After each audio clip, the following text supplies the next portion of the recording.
Boa tarde, pessoal. Oi, Oi, boa tarde, Dani. boa tarde, tudo bom? Tudo bom? Então tá certo. Estão escutando direitinho? Todo mundo está me escutando? Está escutando a Dani? Meio oco o som, não sei o que é isso. Uhum. Mas dá pra entender direitinho? Dá pra escutar? Agora ficou melhor? Isso, então tá bom. Bom, gente, Uhum. eu vou começar apresentando a Dani de uma maneira bem rápida, tá? Bem simples, e depois nós vamos fazer a live através de perguntas. Eu vou fazer várias perguntas para ela. Vocês também estão livres aí para fazer as perguntas. O pessoal do GEA está disponível para ir selecionando as perguntas e depois passar para a gente, tá? Então, a Dani é doutora em biologia, na parte de herpetologia, é taxonomista e foi responsável pela descoberta da mais recente espécie de cobra do Brasil, de serpente, na realidade, do Brasil. E aí eu vou deixar Uhum. ela falar um pouquinho sobre ela para nós começarmos. Pode falar, Dani. Certo. Oi, gente. Primeiro eu quero agradecer muito o convite de você, Roberta, que veio fazer o convite pessoalmente comigo. Antes que vocês estranhem, eu tô dentro do carro, na minha garagem, porque é o melhor lugar para fazer videochamada. Eu descobri isso ontem. E porque com criança em casa, às vezes é um pouco difícil também manter o silêncio. Então, eu estou dentro do carro aqui, não estranhe. Eu sou Dani França, Daniela França, né? Oi, tem gente dando oi, oi, boa tarde. Eu sou bióloga formada pela PUC de Goiás. Me formei em 2008 em licenciatura. Eu sou só licenciada, apesar de ser pesquisadora, eu não sou bacharel. Depois eu fiz meu mestrado na Universidade Federal do Acre, em Ecologia e Manejo de Recursos Naturais. Trabalhei com comunidade de répteis e anfíbios numa agrofloresta lá, comparando, na verdade, comunidade de répteis e anfíbios de agrofloresta com floresta madura, né, floresta amazônica de fato. E depois eu vim para São Paulo para fazer meu doutorado com taxonomia e sistemática de um grupo de cobrinhas fossoriais, que são as apostoleptes. E hoje eu faço pós-doutorado no Museu de Zoologia da USP, né? Não sei se tem alguém aí que não ouviu falar do Museu de Zoologia, né? A gente sabe que nos museus a gente tem, além das exposições, a gente tem a pesquisa, a parte da pesquisa também. E aí hoje eu trabalho com a tribo inteira. Ainda é a tribo que as apostolepes fazem parte, que foi os bichos que eu trabalhei no meu doutorado, mas hoje eu trabalho com a tribo inteira, que são mais ou menos 50 espécies, que é a tribo Elapomorphine. São todas cobrinhas fossoriais. Depois eu tento mostrar elas para vocês um pouquinho. Eu vi que teve gente que perguntou que espécie que eu descobri. Eu não sei se depois que eu descobri essa espécie nova, já descreveram novas espécies de cobra, mas eu sei que foi uma das últimas mesmo. Não sei se foi a última. Mas é a Apostolepis adara. A Apostolepis adara eu descobri durante o meu doutorado, né? É uma cobrinha listradinha, bem pequenininha, que ela adulta fica com 20 e poucos centímetros, é bem pequena mesmo. Só existem dois indivíduos conhecidos da espécie, e Adara foi o nome que eu dei para ela, né? Que é o nome é o nome da estrela que representa o Tocantins na bandeira do Brasil, porque a cobrinha ela é lá do Tocantins. A gente só descobriu até então, a gente só sabe que ela é distribuída lá pelo sul do Tocantins. E é isso. Então eu sou pesquisadora, sou professora de formação, sou divulgadora científica pelo projeto Herpetologia segundo as Herpetólogas. Se vocês não conhecem, dê uma olhada lá, H2H, Herpetologia segundo as Herpetólogas, sigam lá, a gente faz divulgação científica, educação ambiental, e a gente também divulga conteúdos produzidos por mulheres. Então, a gente é uma página que visa é, é, evidenciar o protagonismo das mulheres na herpetologia. E sou mãe do Ernesto e da Paulinha, então também sou uma mamãe herpetóloga. O Ernesto tem 10 anos, a Paulinha tem 5. Acho que é isso. Jornada Me dupla, né? apresentei. É uma baita dupla. Bom, Exato. Ah, eu fiz um uhum. roteirinho para a gente começar, e aí, se o pessoal quiser ir perguntando, a gente vai completando, tá? Isso. Eu não sei se A vocês sabem, primeira. tem uma caixinha de pergunta que fica também, esse pontinho de interrogação que fica disponível para o pessoal, dá para o pessoal digitar a pergunta nessa interrogaçãozinha. O pessoal falando Uhum. oi, aí fica salvo lá. E o pessoal do GES vai estar anotando, porque se Ah, vencer ótimo. 1 hora e o Insta fechar, porque aí apaga todas essas perguntas que estarão aqui ou lá na caixinha, pelo menos a gente não perde as Tá. perguntas. A gente sai, Isso. retorna, abre uma nova Maravilha. live e continua, Ótimo. tá? Tá ótimo. Tá A bom. primeira que eu coloquei aqui é a diferença, qual a diferença das serpentes com os demais grupos de répteis que existem? Ah, tá. Isso é ótimo, né? Eu acho assim que a diferença entre serpentes e crocodilianos e os testudines, né, que são as tartarugas, os jabutis, já é um pouco mais claro, né? Porque as tartarugas, o grupo dos quelônios, os testudines, que a gente chama, tem o casco, que nenhum outro grupo de répteis tem, nenhum outro grupo de vertebrados tem, então fica mais fácil da gente diferenciar a cobra com os testudines, né? A presença do casco, assim, não dá para diferenciar com mais nenhum outro bicho.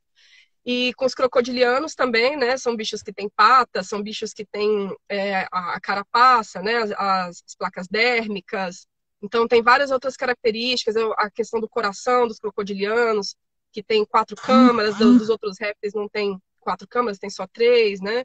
Então, tem vários tipos de coisas que dá para a gente diferenciar esses outros dois grandes grupos, as tuataras, que são bichos lá da Austrália também, que são mais semelhantes aos lagartos, mas são mais fáceis de diferenciar eles das serpentes. Eu acho que o tchan da questão é a gente diferenciar serpentes de lagartos, principalmente daqueles lagartos que não têm patas e das anfisbênias, né? Porque a gente tem o costume de achar que répteis que não têm patas são cobras, e nem sempre é assim. Essa questão da perda de patas, isso aconteceu várias vezes na evolução, e isso em vários grupos, né, de répteis e não só de répteis, né? A gente tem outros bichos, inclusive invertebrados, que também têm o corpo serpentiforme, as minhocas, por exemplo, né? Tem os peixes também que se assemelham com serpentes. Então, isso aconteceu de forma independente várias vezes na evolução, essa questão da perda de patas. Então, nas serpentes, a serpente, a gente costuma dizer também, evolutivamente falando, né, de uma forma, na filogenia, a gente vê que as serpentes, elas nada mais são do que lagartos que têm algumas especializações. Então, são lagartos que perderam as patas e tem outros tipos de especializações que os lagartos não têm também. Por exemplo, os lagartos, eles têm queixo igual aos da gente, com sínfise mandibular. O que é isso? A gente tem as duas partes da mandíbula que são unidas. Dos lagartos, a mesma coisa, né? As serpentes, elas não têm sínfise mandibular, então elas têm duas hemimandíbulas. Elas não têm uma mandíbula fundida como a nossa, né? E, e isso aí é uma característica que, não, infelizmente, não dá para a gente ver quando a gente está olhando uma cobra por fora. Tem que abrir o bicho para ver essa, essa característica. Tem alguém perguntando se a live vai ficar disponível, Vai né? sim, Vai ficar vou disponível deixar. por Uhum. 24 horas. Então, pronto. E outra característica, as serpentes não têm pálpebras, então isso talvez seja uma coisa muito legal, porque isso dá para ver por fora sem precisar abrir o bicho, né? Então as serpentes elas não têm pálpebras, ao contrário do restante dos lagartos. Tem alguns grupos de lagartos, como por exemplo as lagartixas, que também não têm pálpebras, é por isso que elas ficam passando a linguinha no olho, né, para umedecer o olho. Mas as lagartixas elas têm patas, então a gente já sabe que não é uma serpente, é mais fácil da gente identificar. Então, tem essas características. O que mais? As escamas também, as escamas dos lagartos que não têm patas, eles têm escamas bem diferentes das escamas das serpentes. Nas escamas das serpentes, a gente tem fileiras transversais de escamas na parte dorsal, e na parte ventral a gente tem escamas que são mais compridinhas, né, mais alongadas, exceto aquelas serpentes que são mais basais, aquelas que a gente chama de escolecofídea, que são bichinhos que parecem minhocas, são super difíceis de encontrar, e essas aí, elas são mais parecidas com essas minhoquinhas e elas têm as escamas iguais, tanto no ventre quanto no dorso. Quase não tem olhinho e tal. Mas é basicamente isso, a falta de pálpebra, que dá para ver por fora, né? A falta de pálpebra e essa questão das patas também. Tem alguns lagartinhos que não têm patas, mas geralmente esses lagartos que não têm patas, eles vão ter vestígios de pata. Então a gente vê ali na região da cloaca dois esporõezinhos, que são como se fossem dois filetinhos mesmo, parecem dois dedinhos, um de cada lado da cloaca, que são vestígios de cintura pélvica, entenderam? Então, assim, a cabecinha também é mais diferente. A gente, quando conhece bem os grupos, a gente consegue diferenciar bem. Mas tem essas diquinhas básicas. E as anfisbênias, elas são as cobras de duas cabeças, para quem não sabe, né? Essas cobrinhas que a gente acha bastante no jardim, principalmente quando chove, porque elas são fossoriais também. Fossorial, para quem não sabe, são os bichos que vivem enterrados. Então, elas ficam enterradas quando chove. A água vem, inunda as galerias que elas vivem e elas saem, acabam saindo. Então, essas elas têm poros. Essas, para a gente ver que não é cobra, às vezes tem que pegar com a mão mesmo, né? Porque as anfisbênias também é um grupo especializado de lagartos, né? Então, o grande grupo dos lagartos engloba as anfisbênias e as serpentes. As anfisbênias, elas têm poros na região da cloaca, são como se fossem buraquinhos, né? Esses buraquinhos, inclusive, eles são muito usados para identificar as espécies de anfisbênia, porque dependendo da espécie, o número de buraquinhos ou da disposição desses poros, buraquinhos, eles vão mudar, né? Então, elas têm isso, coisas que os lagartos e as serpentes não têm. Tem o crânio muito ossificado, né? A conformação do crânio. Isso que eu estou falando para vocês, claro, tem vários outros tipos de características que dá para identificar, mas isso mais ao longo de anatomia interna, né? A anatomia interna dos bichos é completamente diferente. Essas dicas que eu estou dando é mais na anatomia externa que dá para a gente olhar e bater o olho e ver que são diferentes mesmo. E eu acho que é basicamente isso. Deixa eu ver, acho que eu não esqueci nada. Tem uma pessoa perguntando se anfisbênias são as chamadas cecílias. Ah, boa pergunta, boa pergunta. As cecílias é outro bicho que o pessoal costuma confundir com cobras. A pergunta é ótima, mas não são cobras e nem são répteis. As cecílias elas são anfíbios. Então, como é que a gente diferencia as cecílias do resto dos répteis que não têm patas, né? As cobras e as anfisbênias. Cecílias, elas têm o corpo liso, elas não têm escamas no corpo. Então, os répteis todos eles vão ter esses anexos epidérmicos, que a gente chama, ou placas, como os jacarés, ou a carapaça, que tem nas tartarugas, ou então as escamas que tem nos esquamata, né? Os esquamatas são as cobras, as serpentes, as anfisbênias e os lagartos, né? Então, as cecílias, elas não têm nenhum tipo de anexo epidérmico, elas têm a pele lisa e elas têm o corpo com segmentos, né? Tem como se fossem anéis no corpo, mas aquilo é só a pele, não tem nenhum tipo de anexo, nenhum tipo de escama. Certo. Bom, a nossa segunda pergunta aqui é para diferenciar como identificar quando uma serpente é peçonhenta e quando ela não é peçonhenta. Ah, essa pergunta é bem legal. Tem um jeito simples, na verdade, né? A gente tem dois grandes grupos de serpentes peçonhentas no Brasil só. Essas dicas que eu vou dar também, isso vale para serpentes brasileiras, né? No máximo as sul-americanas, que são também os mesmos grupos de serpentes peçonhentas. Mas se a gente for para a Austrália, por exemplo, isso já não vai valer. Se a gente for para a Europa, isso já não vai valer, né? Então essas regras são para as nossas serpentes daqui. Mas tem dois grandes grupos de serpentes peçonhentas aqui no Brasil. As corais, então é fácil da gente saber quais são as corais, porque elas têm anéis coloridos pelo corpo, né? Tem aqueles anéis que geralmente são preto, branco e vermelhos. Tem algumas amazônicas que são só pretas e brancas, tem algumas que são preto, branco e amarela, e tem cores assim. O formato da cabeça não serve, tá? Eu vou falar disso daqui a pouco, mas é uma boa pergunta, e isso está em vários livros didáticos, isso é uma coisa que tem sido ensinada, a gente aprende errado, né? Eu vou falar por que até hoje ensina que o formato da cabeça dá para identificar. Mas então, ou elas têm anéis pelo corpo, que são as corais, e aí podem ser falsas ou verdadeiras, né? A gente precisa depois falar sobre isso também. Mas ou elas têm as fossetas loreais. As fossetas loreais, elas são presentes nas viperídeas, que são as víboras, né? Então, as nossas víboras, jararacas, cascavéis, as urutus, as surucucus todas, né? Então, as bótrupes são todas as jararacas, que são mais ou menos 20 e poucas espécies. Aí tem as laqueses, que são os bichos lá da Amazônia, que são os surucucus. Tem na Amazônia e tem na Mata Atlântica também, principalmente na Mata Atlântica do Nordeste do Brasil. E a cascavel, que a gente só tem uma espécie no Brasil, mas tem 6 subespécies distribuídas por todo o território nacional. Então, esses bichos eles têm uma estrutura chamada fosseta loreal. A fosseta loreal é o que o pessoal chama de duas ventas, né? As cobras de 4 ventas, na verdade. E as cobras de 4 ventas são muito perigosas e isso é verdade. Não, venta, para quem não sabe, quem ainda não é do interior, é nariz, né? São as narinas. O pessoal chama de venta também. Então, as viperídeas, que são essas cobras que eu estou falando, que é o outro grupo de serpentes peçonhentas, elas têm, além dos 2 buraquinhos da narina, elas têm mais 2 buraquinhos entre o olho e a narina, que chama fosseta loreal, e elas usam essa fosseta loreal para detectar calor, né? Então, elas conseguem detectar a presença da presa, pelo calor do corpo e elas conseguem detectar variações de calor mínimas, assim, muito pequenas para conseguir caçar e se localizar principalmente à noite, né? Que elas são mais noturnas, caçam mais à noite. Então a gente tem essas duas. Então, se tiver falseta l'oreal, com certeza é peçonhenta, né? Ou se tiver anéis pelo corpo. E aí tem a diferença das corais verdadeiras e corais falsas, né? Isso aí é uma coisa mais complicada. Vou falar primeiro o que as pessoas usam de forma errada aqui no Brasil para identificar. Então, essa questão da cabeça triangular, serpente peçonhenta e cobra com cabeça arredondada, não peçonhenta, isso não funciona aqui no Brasil. Isso veio com a colonização, tá? E então, lá em Portugal, realmente, ou lá as tem cabeça triangular, elas são todas peçonhentas.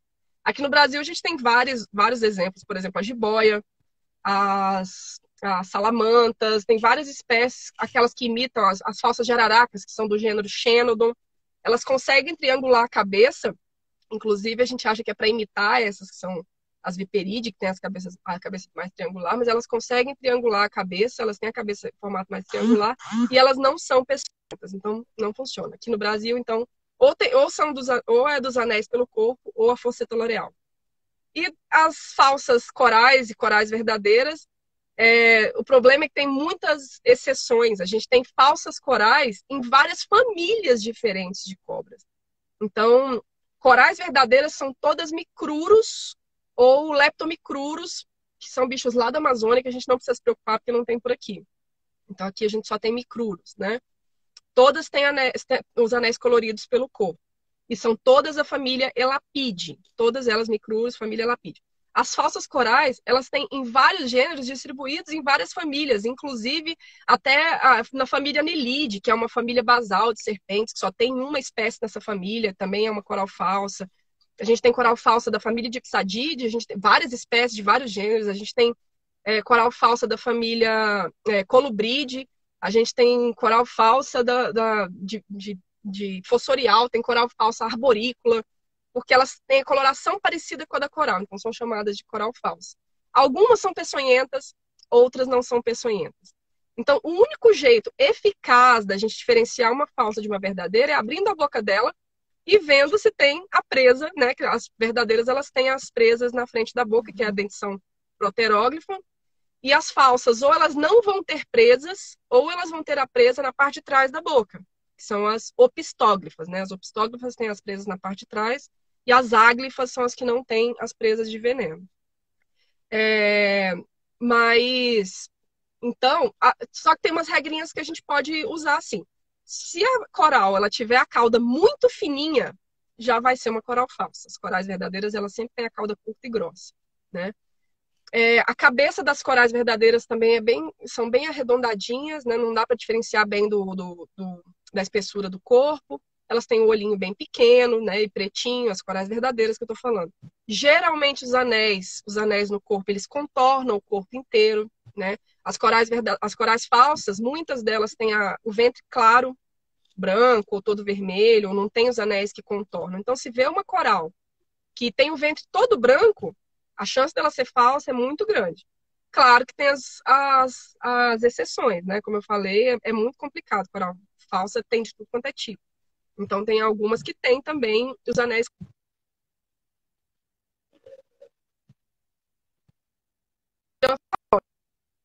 Ela não vai vir atrás de você. Cobra nenhuma faz isso, né? E ela tem um temperamento viperina da bote, coral não faz isso. A maioria dos acidentes geralmente é com pessoas que pegam os bichos na mão, ou que pisam em cima, ou que sentam em cima, e a maioria com pesquisadoras. Então, são bichos bem tranquilos, não tem muito por que a gente se preocupar. Acho que é isso. Se alguém fez uma pergunta, não sei se. Acho que as perguntas vão ficar pro final, né? Na realidade, perguntaram se você tem cobras peçonhentas, mas que não tem um interesse médico, né, dentro do Brasil. Tem várias. Ótima pergunta. Então, as cobras de interesse médico são esses dois grandes grupos que eu falei para vocês.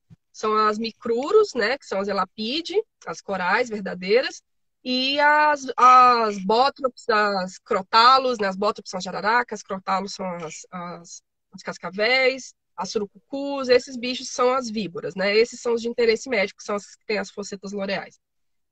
O resto, as colubride e as dipsadide, que têm a dentição opistóglifa, elas não são consideradas de interesse médico porque é muito difícil ter um acidente com esses bichos.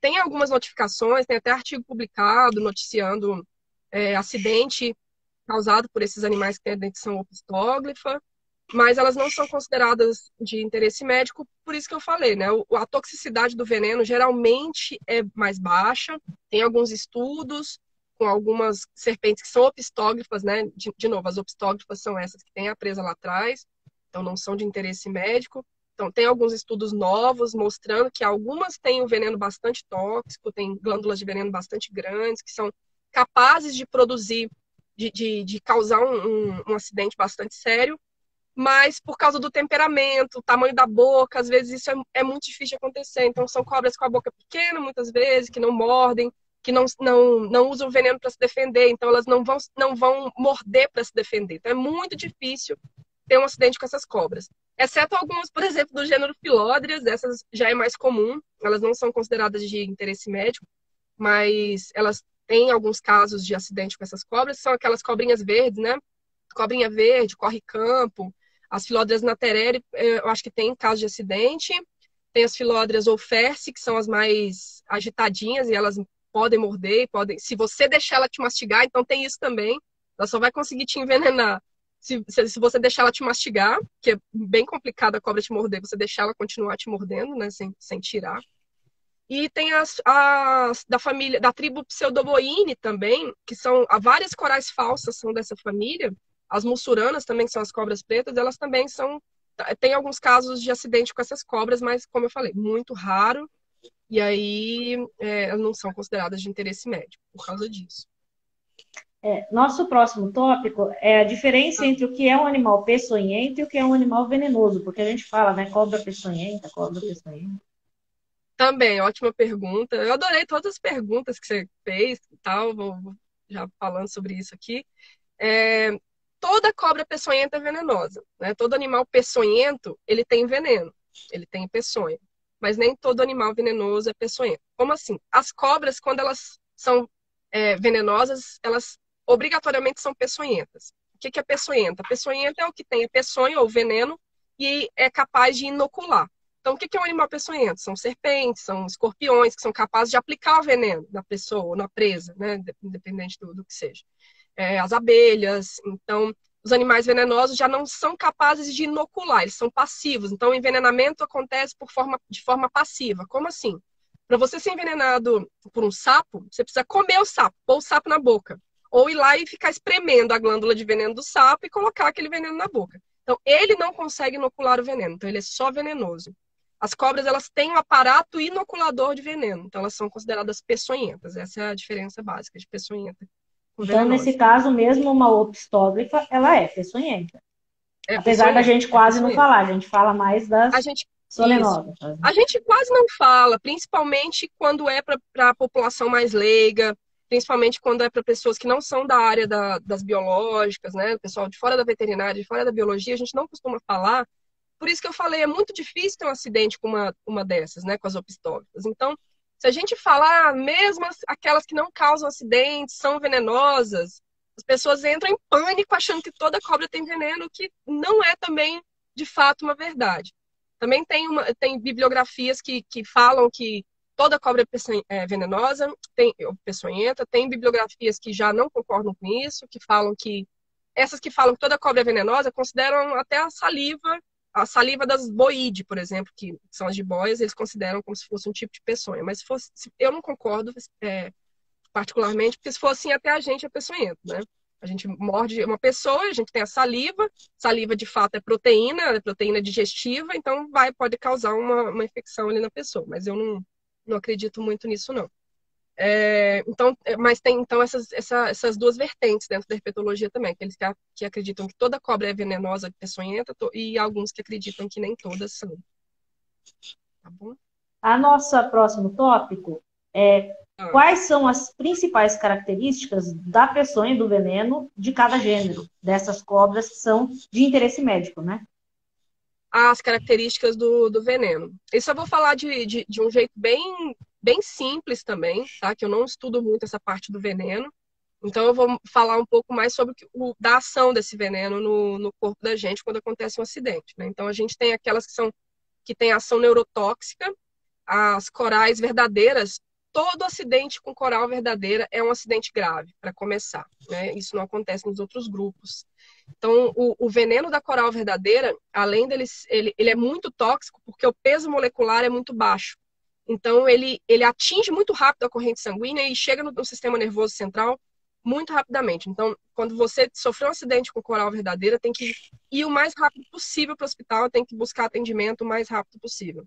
Então, é uma ação principalmente neurotóxica, né? Que vai paralisar os sistemas e pode causar uma parada respiratória, pode causar paralisação dos músculos, e isso pode causar vários problemas, né? A cascavel é um pouco parecido também, tem essa ação neurotóxica também. E cascavel ainda tem a questão da insuficiência renal. Então, a pessoa que é picada por cascavel, ela pode ter insuficiência renal e se ela não for atendida, ela pode perder os rins. Ela pode ter também parada cardíaca, parada respiratória. Que mais? E tem a paralisação dos músculos faciais, que a gente chama de faces miastêmicas também, que é a famosa cara de bêbado. Então, quando a pessoa é picada por cascavel, parece que ela está bêbada. E isso é um problema muito sério, que às vezes as pessoas dão álcool para as pessoas que foram picadas por cobra, porque a dor é muito grande. Se for uma jararaca, a pessoa sente muita dor, né? Aí já aproveitando para falar da jararaca. O veneno da jararaca, ele é mais necrosante, né? E hemolítico, então ele destrói as células do sangue, ele altera a coagulação sanguínea, a pessoa fica... me perdi agora no termo que eu queria falar, mas altera a coagulação sanguínea e começa a necrosar, principalmente no local onde foi a picada, né? Então tem ação mais local, o veneno de todas as jararacas em geral, dos gêneros do Bótrops, das espécies de Bótrops. Então a pessoa sente muita dor porque o veneno começa a destruir o tecido, né? Então dizem que é uma dor horrível, né? Então a pessoa foi picada por uma jararaca e ela bebe álcool para poder dar uma diminuída na dor. Quando ela chegar no hospital com aquela cara de bêbado, porque ela bebeu de verdade, de fato, o médico vai achar que ela foi picada por cascavel, porque ela tá com as faces miastêmicas, né? Que a pálpebra é caída, não consegue falar direito. Então é muito comum no interior as pessoas confundirem, às vezes, picada de cascavel com jararaca se a pessoa tiver bebido, né? Então, por favor, não beber de jeito nenhum uma picada de cobra. E veneno por último, a surucucus, né? A surucucus sempre acharam, em todos os estudos de uns 10 anos atrás, mais ou menos, até uns 10 anos atrás, achavam que o veneno da surucucu ele era muito mais parecido com o veneno da jararaca. Então, ele era mais necrosante, tinha mais ação local. Mas tem uns estudos mais recentes falando que talvez possa ser a cobra com o veneno mais tóxico aqui no Brasil. E aconteceu, acho que em 2011, se eu não me engano, nos meados, no começo, na verdade, de 2000, depois de 2010, aconteceu um acidente muito importante, foi até publicado no livro Animais Peçonhentos do Brasil, que foi um acidente em laboratório, tava um médico lá do sul da Bahia, que ele tem um criatório de pico de jaca, né, de laqueses, que é o Rodrigo, ele tem um criatório conservacionista, muito legal o trabalho que ele faz, inclusive, com as laqueses lá, né, criação ex situ, ele cria os bichos para conservação, tira o veneno para produção de soro e tal, e faz tudo com o dinheiro do bolso dele, é bem legal o projeto. E foi lá que aconteceu esse envenenamento, e o biólogo que estava junto foi picado na cabeça, foi um acidente no laboratório, foi picado na cabeça e ele entrou em choque em meia hora. Era uma coisa que nunca tinha sido noticiada para surucucu, né? Então, a gente acredita e os herpetólogos acreditam que talvez os acidentes que tinham ocorrido com surucucu antes, muitas vezes eles são atribuídos às jararacas lá da Amazônia, por causa da bagunça com nome comum, essa coisa de nome comum, então as pessoas acabam confundindo as duas cobras, porque lá na Amazônia, surucucu para eles é a jararaca, então a gente chama de surucucu aqui as laqueses, né? Então, por causa dessa bagunça, talvez os envenenamentos tenham sido subjugados por muito tempo, né? E aí, hoje em dia, tem estudos novos mostrando que o veneno das surucucus, na verdade, são venenos bem tóxicos, principalmente para o ser humano. Tem uma É pessoa que isso. perguntou aqui se você já viu acidente de serpente peçonhenta dessas, que tem interesse médico, só que não tiveram importância médica, que não tiveram nenhum sintoma. Ótimo, ótima pergunta. Já sim. Existe o bote seco, que a gente chama, né? Então, às vezes a serpente... Produzir veneno para uma serpente é um custo muito alto, né? Serpentes, elas não têm metabolismo, os répteis em geral, o metabolismo deles funciona de um jeito muito diferente do nosso. Então, a produção de uma substância proteica tão, assim, absurdamente especializada como veneno, para a serpente, é um gasto de energia muito grande. Então, é instintivo que ela não queira perder esse veneno. Ela quer usar na hora da alimentação. Se ela corre o risco de perder esse veneno na hora da defesa, esse veneno pode faltar na hora dela se alimentar e ela pode até morrer, né, sem esse veneno depois, de fome, porque não conseguiu caçar. Então, muitas serpentes, elas dão o bote seco antes de dar o bote de fato. O que é o bote seco? Elas dão um bote, às vezes com a boca aberta, mas elas não mordem a pessoa, né? Claro que para se defender, mas elas não chegam a morder. Elas só dão uma cabeçada, ou então dão uma encostada na boca. Esse é o bote seco. Então, muitas pessoas, às vezes, acham que foram picadas, ou que a cobra deu um bote. Ah, mas não aconteceu nada comigo, eu sou imune à picada de cobra, mas muitas vezes é porque a cobra de fato não picou. Outro tipo esse é o bote seco, também pode ser do tipo, a cobra acabou de se alimentar. Se ela acabou de se alimentar, ela gastou ou todo o veneno que ela tinha, ou boa parte do veneno que ela tinha, né? Então pode ser que o acidente seja muito menos sério ou que ele nem tenha muito efeito. Dependendo do tipo de cobra ou da pessoa, da saúde da pessoa, isso também conta bastante. Seguindo aqui o tema da nossa, pegando ainda aí, já que nós estamos falando, né, da questão dos acidentes, quais os primeiros Uhum. socorros que nós temos que fazer em caso de uma picada de cobra? Primeiros socorros é manter a calma e correr para o hospital. Não tem muito o que fazer. Você tem que se manter calmo, não pode fazer exercício, então nada de correr, de levantar peso, não pode cortar o local da picada, não adianta cortar para chupar veneno, não adianta fazer xixi em cima, não adianta fazer absolutamente nada. Tem algumas bibliografias que falam, inclusive, que beber muita água não faz muito bem. Então, isso tem sido uma discussão na herpetologia também. Alguns herpetólogos falam que tem que beber muita água, se manter hidratado. Outros já falam que não pode beber muita água. Então, é até bom dar uma pesquisada. Eu não tive tempo de ver o que está sendo mais mandado. Depois dá para entrar até no Ministério da Saúde, que eles têm lá uma parte de ofidisa, né? Então, tem essa briga também de beber ou não beber muita água. Mas o que deve ser feito hoje, que a gente sabe que deve ser feito, é manter a calma e correr para o hospital. Né? Tem que ir para o hospital, não tem outro tipo de primeiros socorros para fazer, porque nada do que a gente está acostumado a ver, essa coisa de cortar, né, fazer xixi em cima, raiz, beber chá, nada disso vai funcionar. E quanto mais a gente fizer essas coisas, mais tempo a gente vai perder. E a gente acaba perdendo tempo de ser salvo, de O ir para o duro é hospital. manter a calma, né? Você acaba... É acabou de você ficar, difícil manter manter. a calma, né? É O pessoal verdade. está perguntando se coral pode Ah, dar bote seco. coral pode também. A coral não dá bote, né? Mas ela pode dar. Tem umas corais na Amazônia que eu sempre fiquei, eu fiquei impressionada a primeira vez que eu achei uma coral na Amazônia. Tem uma coral chamada Micrurus albicinctus, que ela é preta e branca só. E eu estava acostumado com os bichos do centro-oeste, do sudeste, que eles são muito mais tranquilos e tal. Chega na Amazônia, eu não sei porque lá é mais quente, os bichos de lá são mais apavorados, assim, mais agitados mesmo. Mas a primeira vez que eu vi essa cobra, ela é muito agitada. E eu tentava pegar e ela não estava quieta, assim, nem parece uma coral verdadeira, né, que a gente está acostumado, que é um bicho mais quietão e tal. Mas elas não costumam dar botes, mas elas podem fazer movimentos erráticos, podem ser semelhantes a botes. Ficam tirando a cabeça e jogando a cabeça e dando cabeçada. Então, aí nesse caso também ela não, nem sempre ela morde, né? Algumas vezes ela vai para morder, mas algumas vezes ela só fica se movimentando, a cabecinha movimentando, assim, parece um bote. Isso. Tem uma pergunta, Tá, se você considera a cobra Philolodrias ofense, é isso? Percy. O Peçonhenta. Percy, isso.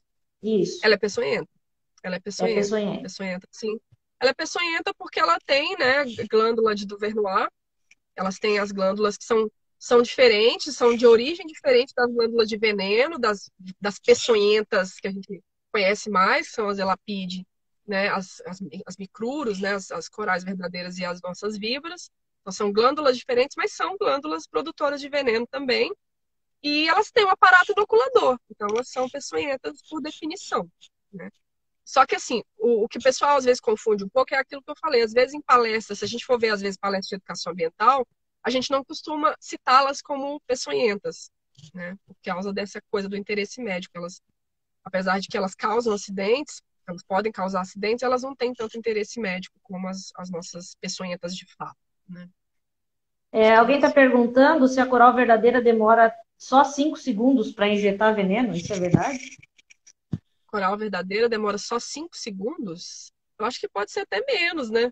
Porque o bote muito. O bote não, a mordida dela, a partir do momento em que ela morde, se ela mordeu, ela já injeta o veneno, né? Se tiver veneno nas glândulas ali, ela já consegue injetar imediatamente. O fato é que se uma coral verdadeira te pica, você tem que tirar, né? A gente tem que ter sangue frio para tirar o bichinho dali. Porque ela não é igual uma. As jararacas, as cascavéis, elas geralmente dão o bote e soltam, né? As micruros, elas podem ficar mastigando, que é um jeito de injetar mais veneno também. Então, se acontecer isso, a gente tem que ter o sangue frio para tirar o bicho dali, né? As opstógrafas fazem isso, de ficar mastigando também. Porque é assim que elas injetam veneno na presa.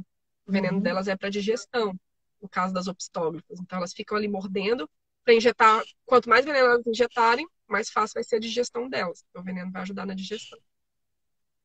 E aqui estão perguntando o caso de acidentes com animais, cachorro, o procedimento é o mesmo? Corre para o veterinário nesse caso? Ah, Só o acidente acidente de cobra com os isso, acidentes zoofíticos em animais. com o Também animal. corre pro veterinário. Não tem o que fazer. Não tem o que fazer. Não tem o que E fazer. tem a questão do soro veterinário, né? O soro, tem algumas pessoas até que falam que vão acampar e levam o soro veterinário, que é o soro para animais, para aplicar em pessoas. Isso, gente, pelo amor de Deus, não é indicado, porque o soro que é feito para os animais, ele não é tão puro quanto o que é usado na gente. E por que que não vende soro que a gente mesmo possa se auto-aplicar?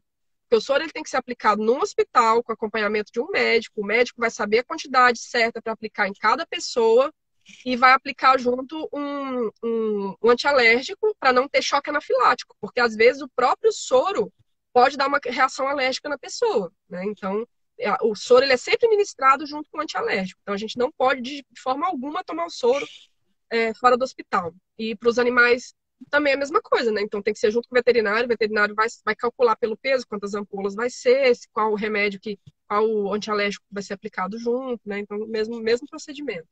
Sim. Tem diferença entre serpente e cobra? Essa pergunta é ótima, eu adoro, porque é nome comum. E nome comum, a gente pode falar o jeito que a gente quiser, né? Então, não tem diferença, os dois termos estão certos. Eu uso mais cobra, inclusive. Eu falo pra caramba de cobra, cobra, cobra. Eu fui criada no interior, então serpente era um nome que a gente nem escutava direito, escutava mais na televisão. Então, os dois nomes são corretos. Tem uma denominação nos países de língua inglesa para que nesses países as cobras são só as najas, né? As najas, inclusive, são da mesma família das corais verdadeiras, mesma família das mambas e etc. Então, para as najas elas são chamadas de cobra, né? Em inglês fica cobra. Então, eles chamam as outras serpentes todas de snake e só as najas ou os bichos do grupo da najas, ou fiófagos e outros bichos daquelas que tem o capelo, né? Elas são chamadas de cobra. Aqui no Brasil a gente não tem cobra. Então, a gente não tem as najas, né? Então, todas as serpentes podem ser chamadas de cobra, todas as cobras podem ser chamadas de serpentes. E é isso que eu falei, nome comum a gente não corrige, né? A gente tem os termos técnicos e serpentes tem uma diferença também, assim. Serpentes é o nome da subordem. Então, a gente tem a ordem Squamata, aí já falando de classificação, de sistemática mesmo, né? Taxonomia sistemática. A gente tem o nome de uma ordem que chama Squamata, ou Squamata, que engloba serpentes, anfisbênias e lagartos, né? E as serpentes é o nome de um grupo taxonômico também. Aí, se for falar do grupo taxonômico das serpentes, é o grupo serpentes. Aí eu não posso falar cobra, porque eu estou falando de nome científico. Agora, se eu estiver falando, aquela cobra ali que eu vi na esquina, ou meu amigo achou uma cobra, tá certo, do mesmo jeito, né? Nome comum é nome comum, e quem dá é a população. E aí, Então, não tem dentro nenhum desse problema a grupo gente chamar. científico, dessa classificação Ah, científica, entra inclusive as najas.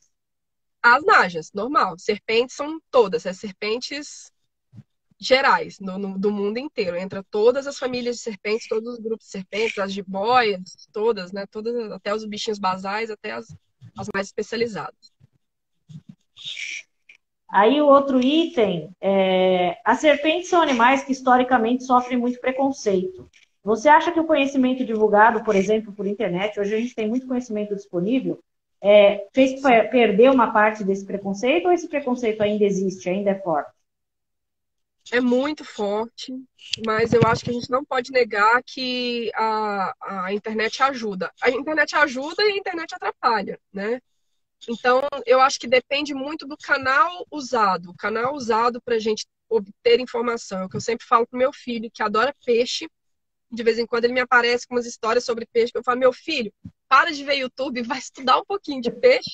Porque ele procura, às vezes, tá, enfim, nem vou citar aqui.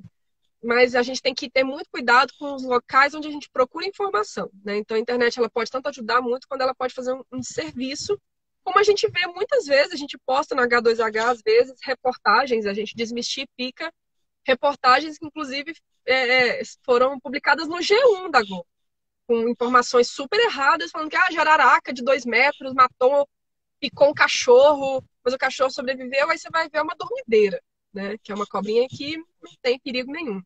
Então, até nesses canais de ampla divulgação, tem erros muito graves, né? Olha a importância de chamar alguém que entende do assunto, né? Mas eu acho que tem melhorado. E isso nós como profissionais da área, a gente precisa também prestar muita atenção na linguagem que a gente usa para fazer essa divulgação. Porque se eu começar a chegar numa página de divulgação científica que eu participe e só começar a falar termo técnico, eu só vou atrair pessoas da área. E a minha intenção não é essa, né? Eu quero atrair o povo leigo, que é quem precisa de educação ambiental, né? Então, a gente precisa muito prestar atenção em quem faz educação ambiental, quem faz divulgação científica, precisa prestar atenção muito nos termos que usa, né? Usar termos que aproximem da população. Que aí eu acho que ajuda bastante. Mas eu acho que tem melhorado, sim. Eu tenho visto que tem melhorado bastante. Ó, tem um pessoal perguntando, em caso de picada, se pode fazer torniquete. Nossa, essa pergunta é polêmica demais. Isso é muito polêmico. Olha, gente, torniquete, em último caso, se estiver muito longe de um hospital. Olha, isso é muito sério, isso que eu vou falar é muito sério, porque foi difundido também por muito tempo de não fazer torniquete em hipótese alguma. Mas eu vou falar uma coisa sinceramente para vocês. Se eu estiver lá na Amazônia, num lugar que seja 2 dias de qualquer hospital, e eu for picada por uma coral verdadeira, ou por acho que só coral verdadeira lá na Amazônia, porque na Amazônia não tem cascavel, né? Tem alguns pontos só, tem vestígio de cerrado. Laqueses eu não sei, viu? Laqueses essa questão que eu falei para você, né? Tem a questão do veneno ter ação local também. Então, se você for picado, é melhor perder um membro do que perder morrer, a vida, né? De fato. Então, esses bichos que tem o veneno tem ação local, tipo jararacas, o grupo das jararacas e o grupo das laqueses, a gente não usa muito fazer o torniquete por causa do perigo de amputação, perigo de perder um membro. Então, uma jararaca, geralmente, o veneno dela só tem ação local. Então, é muito difícil você morrer com uma picada de jararaca. Você pode perder um membro, mas é muito difícil morrer com picada de jararaca. Então, eu não faria torniquete se eu fosse picada por uma jararaca. É melhor deixar o veneno circular no corpo, só que em pequenas quantidades. Se for picado por uma coral verdadeira, que, como eu falei para vocês, todo acidente é muito grave, eu já faria se estivesse muito longe do hospital. Então, no caso da coral verdadeira, e se for uma cascavel, também faria o torniquete, porque o veneno delas não tem ação local. Então, não teria chance de perder o membro. Surucucu é um pouco mais complicado, tem que dar uma estudada no caso. Agora, as jararacas, de jeito nenhum, fazer o torniquete. Tem uma legal que apareceu agora. Como você vê a criação de serpente legalizada como animal pet no Brasil? Olha, eu vou dizer que eu não tenho muito conhecimento desse assunto. Quer dizer, eu dou uma disciplina de manejo, né? Eu sou mestre em ecologia e manejo de recursos naturais. Já criei bicho em casa, já criei bicho legalizado, já recebi bicho na época da faculdade. O pessoal achava cobrinha e sabia que eu gostava, acabava levando para mim, eu acabava soltando. Então, assim, tenho uma relação ampla com essa questão de criar bicho. Hoje eu não crio, eu não gosto, de verdade, assim, eu tenho pena de criar o bicho. Entendo que tem pessoas que têm essa necessidade, super respeito isso, mas eu não tenho opinião formada dessa questão de criar ou não criar. Eu acho que as pessoas. Eu só acho que não adianta proibir. Proibir, de fato, eu acho que não adianta, porque se você proíbe uma coisa, ela vai ser feita de forma ilegal. Então, eu sou contra proibir. Mas eu não gosto de criar. Entendo quem cria, mas eu acho que quanto mais a gente estuda sobre os bichos, a gente mais vai ficando com pena de criar os bichos em cativeiro, assim, diferente do zoológico, que é super necessário, né? Eu já trabalhei em zoológico também, assim, eu acho que o zoológico, se ele for se for uma instituição que é bem cuidada, ele é um herói que a gente tem na sociedade, né? Então, a gente é bem diferente. Agora, criar os bichos em casa, eu não vou dizer que eu sou contra nem a favor. Eu vou dizer que eu não gosto. Não porque eu não gosto dos bichos, eu adoro, mas eu prefiro ver na natureza. O próximo item aqui é: muitas serpentes peçonhentas têm seus venenos sendo usados em pesquisas ou como matéria-prima para medicamentos. Você acha que isso Sim. contribui para tirar esse estigma negativo das serpentes?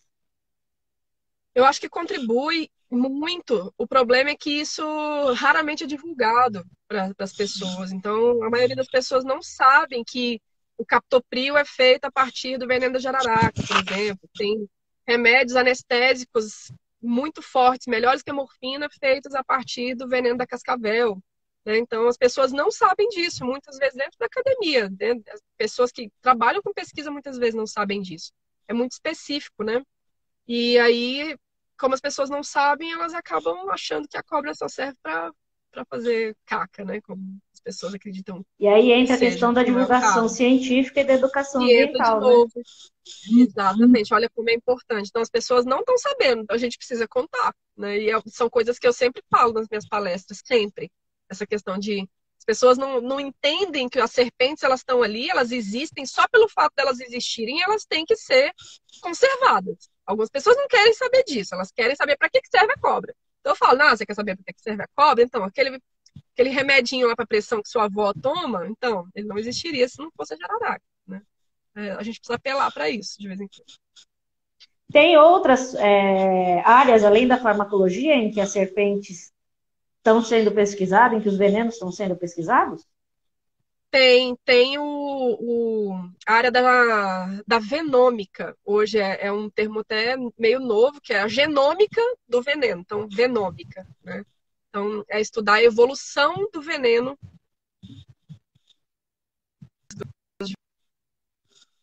Tem um pessoal do Butantan agora que está estudando a venômica. Opa, acho que está caindo. Oi? Peraí que está falhando. Deu uma cortada, né? Voltou. Voltou? Foi o meu? Será? Deu para entender, pessoal? Não sei se deu para entender. Eu falei da venômica, tem um pessoal lá do Butantan que está usando o veneno das serpentes. É um projeto enorme, um projeto mundial. Na verdade, mundial não, desculpa, das serpentes neotropicais. Então, dessa parte neotropical. E aí eles estão estudando o veneno para ver a evolução do veneno. Então, o que eu tenho conhecimento é a parte farmacológica e essa parte da venômica, que é estudar o genoma do veneno, né? E ver como é que aconteceu a evolução das serpentes através do veneno. Legal isso, hein? Qual a diferença entre uma observação ex situ e uma observação in situ de um animal, como no caso da serpente? Sim, essa eu acho que é uma pergunta mais simples, né? Ex situ é o que a gente observa que elas estão fora do ambiente natural, né? Então, observação de serpentes fora do ambiente natural. Por exemplo, zoológico, né, em alguns criadouros, sejam eles comerciais, sejam eles conservacionistas. E o in situ é observar os bichos na natureza mesmo, que é muito mais complicado, porque é super difícil achar cobra na natureza. Não Bom, sei se era isso que vocês isso mesmo. queriam. É isso mesmo. Então, entrando nesse assunto aí, como que funciona? Como que é encontrar uma espécie, buscar uma espécie na natureza? Olha, é difícil, viu? E quando eu falo, o pessoal geralmente da graduação que quer, eu queria muito trabalhar só com cobra na graduação, e aí meu professor me parou falando assim, olha, não, porque você não tem tempo para isso, porque cobra é muito difícil de achar. É diferente de você ir para uma lagoa e achar 30 espécies de anfíbios numa noite. Cobra nunca vai acontecer isso. Então, é muito complicado achar uma cobra por busca ativa ou pegar na armadilha na natureza. Às vezes a gente passa 10 dias em campo e não acha uma cobra, principalmente dependendo do tempo. Se tiver um tempo frio, então é muito difícil de achar. Então, ir para a natureza procurar cobras tem que contar muito com a sorte e a gente acha muito de encontro ocasional. Às vezes a gente acabou de fazer a busca lá na trilha, está se deslocando para o acampamento, aí acha uma cobra. Então elas acham a gente, né? Na maioria das vezes.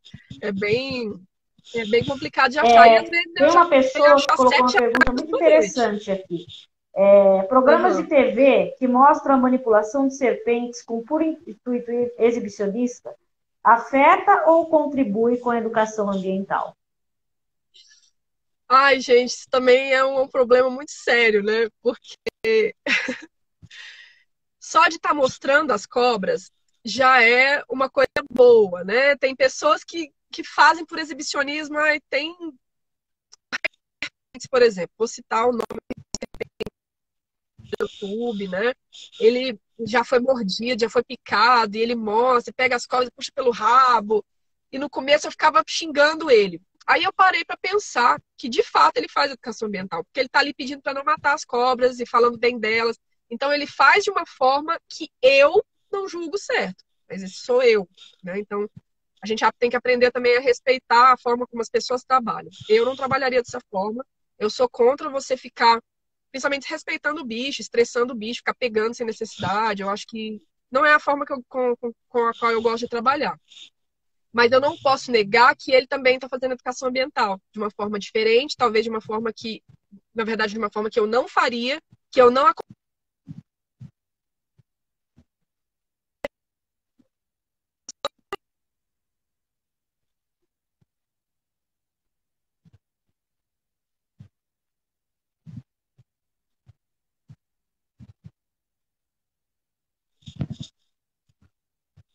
Acho que está falhando. Agora falhou. Peraí. Deixa eu tentar voltar.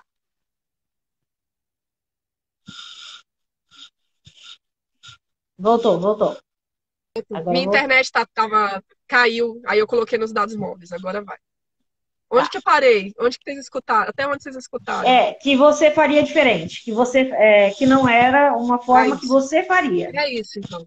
Isso não é uma forma como eu faria, mas eu não posso negar que essas pessoas, mesmo exibicionistas dessa forma, estão mostrando as serpentes, popularizando o estudo das serpentes, o manejo de serpentes, e estão mostrando que elas são animais como quaisquer outros. Então, de fato, é um tipo torto de educação ambiental, mas é educação ambiental. Uhum. Bom, a próximo item aqui é como foi para você a primeira vez que você se deparou com uma serpente no ambiente natural? Tenho duas histórias muito engraçadas sobre isso. Uma da primeira vez que eu achei e uma da primeira vez que eu manipulei. E a primeira vez que eu achei foi uma jararaca. As duas vezes foi uma jararaca, na verdade. A jararaca que é a Botrops mugine, que inclusive é o nome que eu uso como codinome, né, nos meus e-mails, no meu Instagram, o pessoal inclusive acha que o meu sobrenome é Mugine, que eu sempre assino Dani Mugine, Daniela ou só Mugine, né? E, na verdade é por causa da minha história de amor com esses bichos. Como eu falei, eu sou de Goiás, então um dos bichos mais comuns que tem em Goiás é a Botrops mugine, que é uma jararaca lá do Cerrado. Então foi o primeiro bicho que eu achei, super crua na época da faculdade, no segundo período de faculdade, fui pro mato com um amigo, o Werther, um grande amigo, é amigo até hoje, herpetólogo também. E a gente foi à tarde no campo, acabou de almoçar, foi para campo. A gente estava conhecendo o lugar que a gente ia começar a estudar. E aí aquela coisa de iniciante, revirando tudo que é tronco. E aí, de repente, a gente revira uma tábua de casa, porque no lugar já tinha tido construção e tal. E aí a gente acha lá embaixo uma jararaquinha de 1,20 m, mais ou menos. Gente, eu quase morri. Quase que eu morri de alegria. Eu não acreditava naquilo. Nossa, foi a maior alegria da minha vida. Eu não consigo esquecer a sensação. E a gente queria levar o bicho, né? Porque, poxa, quem vai acreditar que a gente achou se a gente não levar? E uma jararaca. E aí, o iniciante, a gente não tinha saco para levar, nem de plástico, nem de tecido. Não tinha como levar. Aí o Werther, esse meu amigo, pegou o bicho, imobilizou o bicho com graveto, pegou o bicho e a gente levou na mão o bicho até a trilha inteira, até o acampamento, e chegou lá, a gente guardou direitinho, depois mediu. Mas foi super emocionante, porque dois iniciantes e fazendo merda, né? Porque se a gente, desculpa o palavrão, mas a gente não pega um bicho sem necessidade, um bicho peçonhento no meio da trilha dessa forma e fica andando com o bicho na mão, mesmo que imobilizado. Isso, não façam isso em casa. E a segunda vez foi a primeira vez que eu peguei. E também foi, não aconselho, principalmente porque eu estava bêbada. Então, a primeira vez que eu imobilizei uma jararaca, eu estava bêbada, 18 anos, não tinha nada na cabeça. Não que as pessoas de 18 anos não tenham, mas eu não tinha. E a gente chegou, a gente estava vendo rede de morcego, eu, esse mesmo amigo e um professor. E o professor sem juízo, total, né? E era dia do meu aniversário. Meu aniversário ia ser no domingo, a gente estava de sábado para domingo, era uma madrugada, e a gente bebendo cachaça, enquanto nos intervalos de uma olhada de rede de morcego e outra. E aí ele falou: ah, tem uma jararaca guardada, que estava acontecendo um resgate de fauna, então tinham vários bichos lá guardados para medir e tal. Ah, tem uma jararaca ali, vocês querem aprender a pegar? E os três bêbados de cachaça pra caramba. E aí a gente, claro, né? Imagina se não, né? Olha a chance. E aí foi quando eu peguei pela primeira vez, né? Imobilizei, segurei com a mão mesmo, aprendi a pegar uma jararaca bêbada. E eu não aconselho vocês fazerem isso, porque podia ter dado uma zica muito grande, principalmente porque eu tava alcoolizada, né? Então a ação do veneno ia ser bem pior ali. Não, nunca fui picada. Tem alguém perguntando se eu já fui picada. Eu nunca fui picada, não. Apesar das imprudências, que eu não faço hoje mais, porque hoje eu não posso morrer, eu já tenho 2 filhos, então eu não faço essas coisas mais, não. Não faço, de jeito nenhum. A próxima pergunta é: trabalhar com serpentes é muito difícil no Brasil? Então, é difícil porque tem essa questão de ser difícil de achar em campo, né? Então, a maioria das pessoas que trabalham com serpentes, só com serpentes, ou elas fazem um trabalho de doutorado, que é um tempo maior. Doutorado a gente tem 4 anos para fazer a pesquisa. Se for para trabalhar em campo, geralmente é um doutorado. Mestrado é pouco tempo, é 2 anos, então é difícil a gente amostrar muitas cobras com 2 anos só, porque tem um ano que é para. Não, é que deu 1 hora. Vai entrar de novo. Aí, agora sim, voltou. Pronto, pronto. A gente esqueceu que deu 1 hora. Aí eles Deu cortam. 1 hora o YouTube derruba, né? É É, verdade. aí tem que colocar de novo. É verdade. Mas Vou vamos lá. voltando. Tava falando por que é difícil trabalhar com cobra no Brasil, né? Então tem essa questão do tempo, a gente tem que ter mais tempo de estudo, dependendo do que a gente está fazendo, então tem que ter mais tempo para achar cobra na natureza. Agora tem a questão de trabalhar com bicho de coleção. Na taxonomia sistemática, a gente trabalha muito com bicho de coleção, de museu. Aí é um pouco mais fácil, apesar de que tem que ter dinheiro para viajar pelos museus também, né? Então, isso é complicado por esse sentido. Mas o problema de trabalhar com cobra no Brasil é que, por incrível que pareça, ainda tem preconceito contra a mulher. Por incrível que pareça. Então, assim, o pessoal costuma falar: ah, mas mulher pegando cobra, você não vai conseguir pegar cobra, você não vai conseguir ir pro mato para procurar cobra. Então, é muito mais comum você ver mulher trabalhando com sapo. Tartaruga tem pouca gente que trabalha, mas é porque é um grupo que tem pouca gente trabalhando mesmo. Jacaré, idem. A gente tem no grupo 2 tartarugólogas lá, 2 pessoas que trabalham com tartaruga, 2 meninas, e uma que trabalha com jacaré também, a Jéssica. Tem a Jane Oliveira, lá do Espírito Santo, que trabalha com jacaré também, mas com cobra é mais complicado. Então, a maioria das herpetólogas trabalham mais com sapo. Tem essa questão ainda. E mesmo, porque eu imaginei que fosse o mesmo tipo de machismo do meio científico, porque o meio científico é machista, né? Ele tem muito de machismo, mas ele é maior ainda nesse caso, nessa área. É muito velado. é um machismo muito velado, sabe? Muitas vezes ele não é explícito, né? A gente sente ele muito mais do que a gente vê. Mas ele existe bastante, e, como você falou, é difícil ser mulher, né? É difícil. Você tem uma pergunta, já até antecipando, puxando É, para essa já pergunta que você acabou falou. entrando.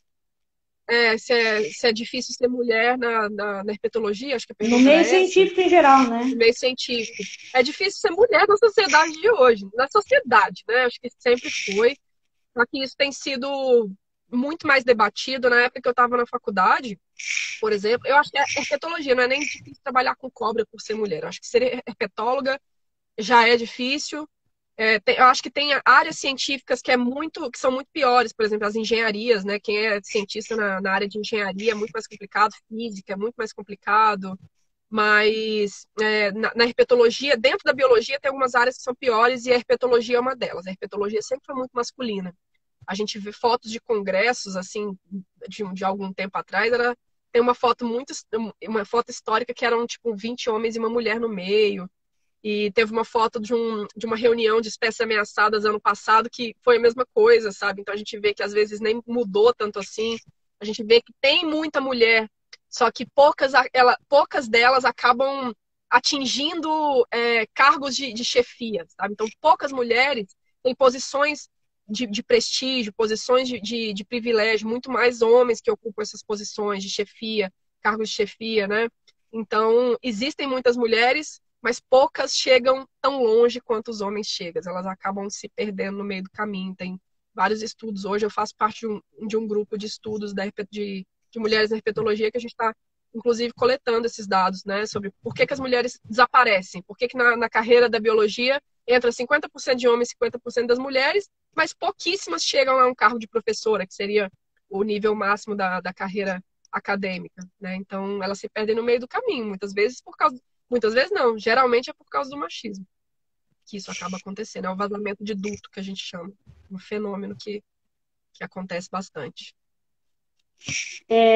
O pessoal está pedindo para você indicar literatura para quem gosta de herpetologia e dicas para quem quer ir para essa área. Literatura, eu não vou ter como indicar para vocês, porque é muita coisa muito ampla, mas eu vou indicar para vocês uma base de dados, um site que é o Reptile Database, né? Reptile Database, que escreve, que lá a gente encontra toda uma listagem, né? Um catálogo praticamente com todas as espécies de répteis do mundo. Então o acesso é muito fácil, eu consulto o tempo todo. E lá tem por espécie, tem distribuição geográfica, tem as informações sobre cada espécie de réptil e tem também as bibliografias sobre cada espécie. E algumas bibliografias têm um link para a gente baixar o PDF. Então, aquelas que são mais raras, as bibliografias mais antigas, aí não tem link, né? Que é coisa que não tem PDF. Mas as que tem PDF geralmente tem um linkzinho lá para a gente baixar. Então, a gente encontra lá, você vai digitando o nome da espécie e vai achar Reptile Database, o nome do site, que é muito bom. A gente, inclusive, cita ele como referência. É um site muito, muito bom mesmo dentro da herpetologia. E acompanhar a Revista Brasileira de Herpetologia, também, que saem artigos sobre todos os assuntos de herpetologia. E essa revista, acho que a gente acessa ela lá pelo site da Sociedade Brasileira de Herpetologia. Então, digita lá, Sociedade Brasileira de Herpetologia, tem essas publicações, dá para ser associado, os sócios eles conseguem ter acesso aos volumes da revista e tal, mas depende muito. Essa questão de indicar bibliografia é complicado, porque tem que ver as áreas, né, sobre o que realmente a pessoa quer, mas eu acho que pelo Reptile Database a pessoa vai conseguir o que ela quiser, quase tudo, pelo menos, das espécies específicas. Na graduação é muito raro, então, encontrar alguém já direto focando em herpetologia. Tem faculdades que não tem herpetólogo, né? Então, através do H2H, às vezes as pessoas vêm perguntar para a gente, o que eu faço? Eu quero ser herpetólogo, mas na minha faculdade não tem nenhum professor herpetólogo, não tem ninguém para me orientar. Então, a gente, às vezes, acaba fazendo uma ponte também. Tem tal pessoa em tal lugar, a gente pode te apresentar, faz uma apresentação virtual mesmo, né? Manda um e-mail, cópia para a pessoa e tal. Mas na minha faculdade tinha dois professores herpetólogos, só que eles tinham um puta preconceito contra mulheres. Então, eu tinha um sério problema em levar a mulher para campo. Então, eu virei herpetóloga na raça mesmo. E com a ajuda desse meu amigo que eu falei que a gente começou a trabalhar junto. Então, ele foi um dos. Ele já estava. Ele era meu veterano, então ele me deu muito suporte assim, na época. Mas geralmente tem essa dificuldade, né? De quando não tem professores herpetólogos na faculdade. Aí você tem que trabalhar. Eu aconselho, nesse caso, a pessoa pegar um orientador que não seja herpetólogo mesmo e talvez pegar um co-orientador à distância, herpetólogo. A gente faz bastante isso. Eu tenho alunos de outros lugares do país, que eu sou co-orientadora, mas quem orienta, quem assina como orientador é a pessoa da universidade, porque às vezes a universidade exige isso, mas eu posso co-orientar. De fato, quem vai fazer a orientação, muitas vezes, é quem está co-orientando, que é quem entende da área, o herpetólogo de fato, mas precisa ter uma pessoa ali para assinar, né? Então a gente pode fazer essa coisa de parceria, de orientação. Dá para fazer isso. E isso, claro, voltado para a biologia. Na veterinária, você acha que Isso. tem chance, tem campo, tem. É porque no nosso Veterinário, ingresso, por exemplo, a maior parte é veterinário, né? Veterinário só que vai é, para o campo de silvestre. veterinária tem essa questão, né? Veterinária tem que ser orientador que trabalha com silvestres, para começar, né? Então já tem essa dificuldade, que eu imagino que seja muito menos veterinários que sejam especializados em silvestres no Brasil. Então teria que fazer essa ponte. E se for para trabalhar com clínica e não com pesquisa, aí já é um pouco mais complicado, porque tem a parte prática, né? Então você precisa estar junto com a pessoa. Tem a possibilidade de você achar um co-orientador em herpeto dentro de veterinária, que te oriente com esse assunto que você quer, mas você talvez vá precisar fazer um estágio fora do lugar onde você mora, para ir lá onde está esse pesquisador, esse veterinário, e aprender com ele na prática de fato. Eu acho que é possível sim. Só que aí muitas vezes a gente tem que ver a questão do deslocamento, ir para aquele lugar para poder aprender a prática, que às vezes é muito mais interessante que só a teoria, né? Voltando naquele assunto que nós estávamos falando sobre o machismo, foi isso que Tá. levou ao surgimento do H2H. Foi isso que levou ao surgimento do H2H, E como surgiu a completamente. ideia? Então, o H2H, né, para quem chegou agora, é um grupo de. Agora nós somos 9 mulheres. Hoje a gente tem uma integrante nova que entrou hoje, que é a Tainá, é mais conhecida como Tai. Ela é lá do Espírito Santo e ela entrou hoje. Antes a gente era só 8. Então nós somos 9 mulheres e a gente teve a ideia de criar o H2H por causa de uma demanda que a gente não tinha praticamente nada que divulgava o trabalho que as mulheres faziam na herpetologia.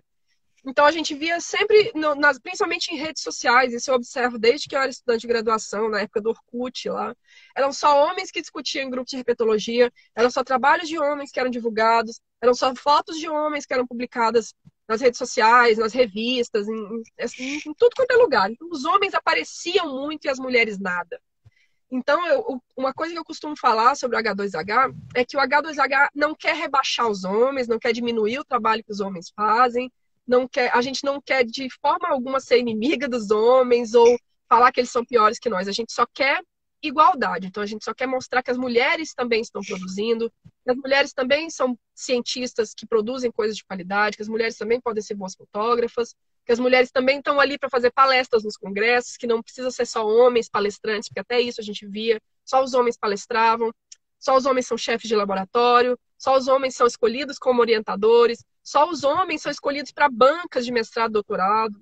Então é isso que a gente põe em evidência. Então nós temos 3 objetivos principais, né, que é mostrar que as mulheres fazem herpetologia de qualidade e mostrar quem são essas mulheres.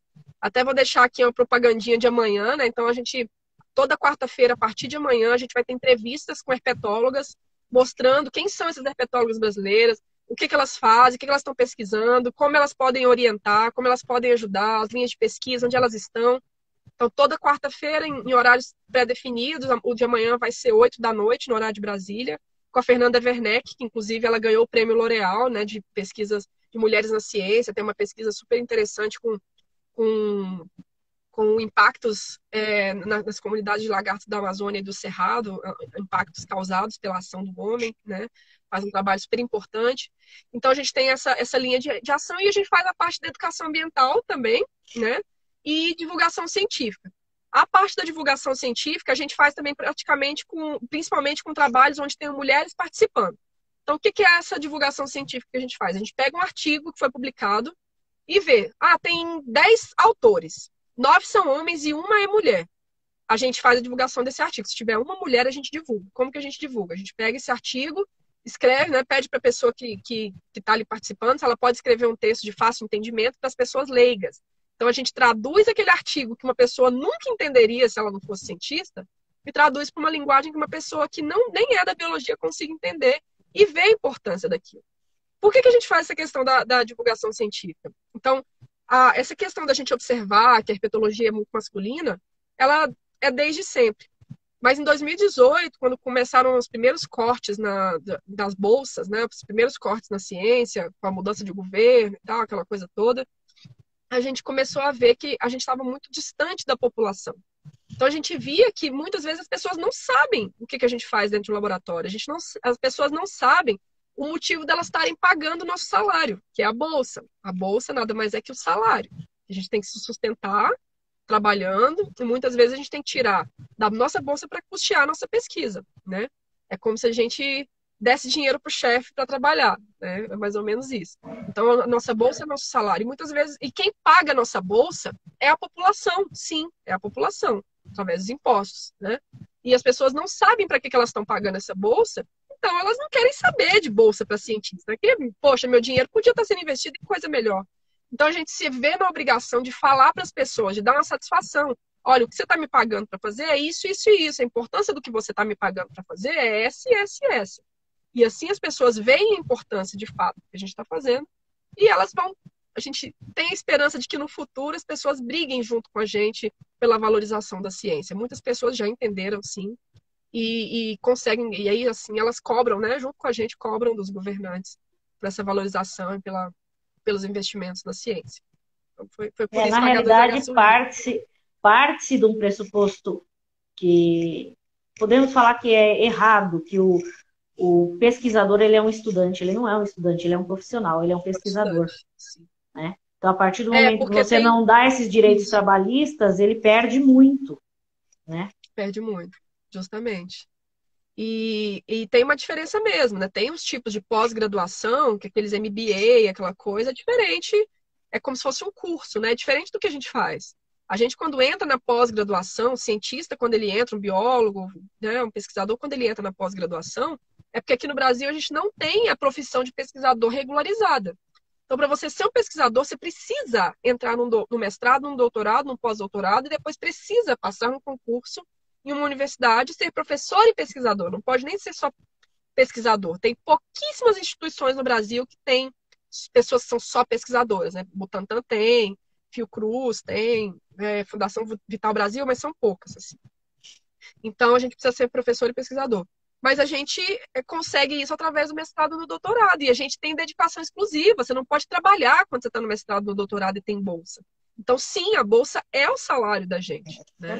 Eu escrevi um texto para Mulheres na Ciência, para aquele site, Mulheres na Ciência, falando justamente isso, né? Explicando essa situação do pós-graduando e falando isso, né? Que a gente é o nosso trabalho, a pesquisa é o nosso trabalho, e a gente falar que é estudante de doutorado, estudante de mestrado, eu nem gosto de falar isso. Na época que eu era estudante de mestrado e doutorado, eu sempre falei, eu sou pesquisadora ou eu sou cientista, porque senão as pessoas não reconhecem a gente como profissional. Mesmo a gente já sendo profissional, já tendo se formado.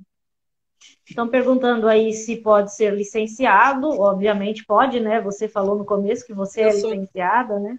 Eu sou só licenciada. Não tem o bacharelado, né? Então... O bacharel não pode dar aula, né? A não ser que ele faça um mestrado. Mas o licenciado pode pesquisar, sim.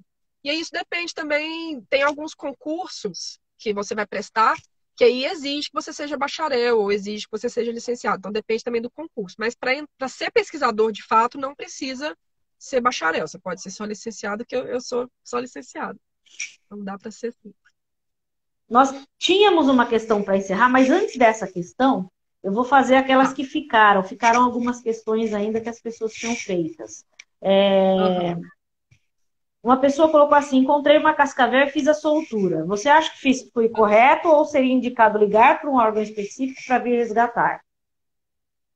Se você sabe o que você está fazendo, ótimo, não tem problema nenhum, né? O importante é não correr risco, não colocar ninguém em risco. Então, pegou o bicho imediatamente e soltou, perfeito. O que não é muito indicado é pegar o bicho, como eu já fiz quando eu era estudante, não façam isso. Pegar o bicho, ficar um tempo criando o bicho e depois soltar. Porque nessa coisa que você pega o bicho, pega não, alguém te entrega, o bicho entra na fazenda, alguma coisa assim, e você fica com aquele bicho ali um tempo, você pode estar passando até algumas doenças pro bicho. Agora vocês que são veterinários podem falar isso melhor que eu. Mas o problema da soltura do bicho de cativeiro de volta para a natureza é que ele pode levar patógenos, né, que a gente fala, né, as doenças. Então eles podem levar doenças para aquela população daquela região. E tem outro problema também, que é tirar um bicho de uma área e soltar em outra. Isso é um problema porque tem várias espécies que são territorialistas. Elas vivem em um determinado território. Se você solta ela em outro território, ela pode morrer porque ela não vai conseguir sobreviver, não vai reconhecer aquela área como dela e ela está invadindo a área de outro animal, que eles podem entrar no embate porque é o território de outro ali, enfim. Mas é claro que se não tiver outra opção, não tem o que fazer. É melhor deixar o bicho lutar pela sobrevivência dele do que ficar com o bicho em casa ou matar. Matar nunca é a melhor opção. Então, se você não tem outra opção, né? Se o bicho tá ali, entrou na sua casa, entrou na sua fazenda, e você tem essa opção de pegar e soltar, é ótimo, maravilha. Muitas vezes a gente não tem essa opção de chamar o Butantan, ou chamar bombeiros, nem sempre eles vêm, é muito complicado, né? Dá para levar para o CETAS, que é um centro de triagem de animais silvestres do IBAMA, né? Em alguns lugares tem esses CETAS, em cidades grandes sempre tem. E o Butantan, eu não sei se eles buscam, gente. Eu não tenho certeza se eles buscam. Eu sei que eles recebem, mas buscar eu não tenho certeza se eles buscam. Então tem como levar para o Butantan também.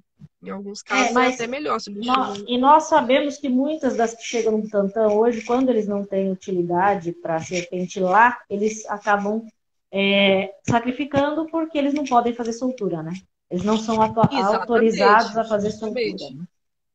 E às vezes sacrifica, por exemplo, quando chega a anfisbênia lá, ela pode virar comida de coral verdadeira, por exemplo, né? Então, algumas acabam virando comidas de outras cobras e algumas vão para coleção, que de fato também ela vai morrer, é outro assunto polêmico, né? A gente defende que não mate as cobras, mas muitas vezes para a gente conseguir entender a biologia delas, conseguir entender sobre elas e conseguir conservar, a gente precisa matar, né, sacrificar alguns indivíduos para poder fazer esse estudo e proteger. A gente acaba sacrificando alguns para proteger a espécie inteira. Então é muito importante a gente entender a importância das coleções científicas, né? E várias dessas que são levadas para o Butantan, algumas sim, algumas eles mantêm lá, colocam no museu biológico, algumas são mantidas para extração de veneno, outras viram comidas para outras cobras e outras vão para coleção também. Né, que vão para os fins científicos. E a gente tem que entender que isso também é muito importante justamente para elas. Né? Tem mais uma pergunta aqui, o pessoal pedindo para você falar da glândula de Duvernoy, que está presente em ágrifas e opstógrifas, e que é tão desconhecida. Na verdade, ela não é tão desconhecida. Eu acho que ela não está presente nas áglifas, hein? Eu posso estar errada, mas eu nunca vi nenhuma bibliografia falando isso, que ela está presente nas áglifas.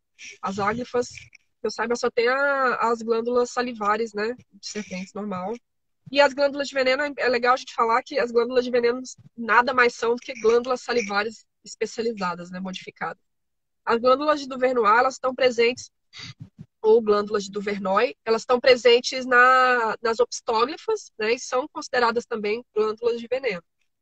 E elas são sempre ligadas à dentição opstóglifa, como eu falei, então elas são sempre ligadas a um dente de veneno, só que lá na parte de trás da boca. Não sei se era isso que ele queria saber, Isso, que a pessoa acho que era queria isso. saber. Tá. Quais materiais se usa para uma contenção física de serpentes? Contenção física depende muito do grupo de serpentes. Muitas vezes a gente usa a mão mesmo, com luva. Né? Então, para boíde, geralmente a gente pode usar a mão, porque a gente sabe que o bicho não é peçonhento. E se for um boíde muito grande, boíde o que é, né? Boíde são jiboias, as sucuris. Então, às vezes é muito mais fácil você manejar com a mão, claro, contendo a cabeça do bicho, porque o bicho pode morder, usando uma luva também. Mas muito mais fácil conter com a mão do que conter com um gancho. Né? Um gancho para um bicho pesado, igual uma jiboia, uma sucuri, é muito complicado a gente usar. Se for uma víbora, né, um viperídeo, uma cascavel, uma jararaca, a gente usa geralmente o gancho ou pinção, né? O pinção é como se fosse um gancho, né, um cabo de vassoura, só que geralmente metal, com uma pinça assim lá na ponta, né? Eu não gosto muito de usar porque eu tenho a impressão de que machuca o bicho. Tenho essa impressão, muitos colegas meus usam com sucesso, mas eu tenho um pouco de pena. Eu gosto mais do gancho, né? Que é só aquele. O meu é de madeira, tem alguns que são de aço inox, tem vários materiais que dá para fazer, carbono, que fica mais leve. O meu é de madeira, porque além dele ser bom para manejar o bicho, né, ele tem um L de metal assim na ponta. Além de ser bom para manejar o bicho, me ajuda quando eu estou em campo a desvirar tronco. Então, os ganchos que eles são mais leves, eles não ajudam muito nessa coisa de desvirar os troncos, desvirar as coisas lá no mato, né? Então, eu gosto do de madeira porque ele dá mais firmeza. Tem o cambão também. O cambão já é como se fosse um gancho só com um pedaço de couro na ponta e tem que ter um pouco de cuidado para usar porque pode enforcar o bicho, pode quebrar a coluna do bicho. Então, tem que ter um pouco mais de conhecimento para usar o cambão. E para extração de veneno, a gente usa muito os canos agora de PVC, canos transparentes de PVC, porque aí a gente coloca o bicho lá dentro, ele vai entrando, né? Porque ele tem esse instinto de entrar e ele quer sair do outro lado, né? Ele não quer saber de voltar, ele vai querer sair do outro lado, então a cabecinha dele sai lá na outra extremidade do cano e dá para fazer extração de veneno de forma mais segura. E luva, né? As luvas de rastro, que a gente chama, luvas de raspa, luva de couro, né? Que também é usado para contenção de mamífero, né? Principalmente ratinho, morcego, que eles não conseguem atravessar na maioria das vezes. E a gente usa muito para colubride, dipsadide, que são essas outras cobrinhas que são opstóglifas ou áglifas, que podem morder também, né? E mesmo elas não tendo veneno, as que não têm veneno, causam desconforto, né? Não é muito legal ser mordido por cobra. Tem cobra que morde pra caramba, não tem veneno, mas pode dar uma infecçãozinha e tal, então é melhor usar essas luvas de couro. Acho que é isso. Eu não esqueci de nada. Sempre usar a Os... perneira também, né? Ah, Mas a perneira é pra claro. gente se defender. É. O soro veterinário, ele é polivalente só ou ele tem especificidade das serpentes? Olha, eu não sei informar isso, viu? Não sei se tem os soros específicos, mas eu acho que deve ter os pools, né? Que a gente fala que são os polivalentes, são os que servem para todas as espécies, mas tem aqueles que são por grupos também, né? Tem uns que são para, se eu não me engano, para surucucu e jararaca, tem uns que são misturados assim, né? Que são os pools. Mas para veterinário eu não sei, para veterinário eu não sei mesmo como é que é isso. O humano tem, né? O específico O humano e o tem. polivalente, né? E os polivalentes? Tem sim. O humano tem. Aqui tem mais uma pergunta: qual a melhor forma de fazer educação ambiental sobre cobras para pessoas leigas, considerando que todos acham que todas são venenosas? Olha, eu gosto muito de falar sobre a biologia delas. Então, depende muito, né? Tem várias formas de fazer educação ambiental, depende muito do público que você tem, depende muito do canal que você tem, dos métodos que você tem disponíveis para usar. Então, um jeito muito legal que eu gosto muito de fazer educação ambiental é ter os bichos, né? O pessoal do Butantan, por exemplo, eles têm um projeto chamado Mão na Cobra. Então, uma vez por semana, eles recebem o público com cobras que não são perigosas, né, que não mordem, não tem veneno, e as pessoas pegam aquelas cobras. Então, eles vão falar um pouco sobre os bichos, explicar que aquelas ali podem pegar por isso, isso e isso, e aí as pessoas vão ter esse contato e vão ver que os bichos não são demônios, como muita gente encontra. Então, eu gosto muito dessa coisa do contato. Quando eu fiz meu mestrado no Acre, eu fazia bastante isso. Eu ficava hospedada todo mês na casa de uma família de seringueiros, lá no Acre. Então, todo bicho que eu pegava no mato, eu levava para casa deles.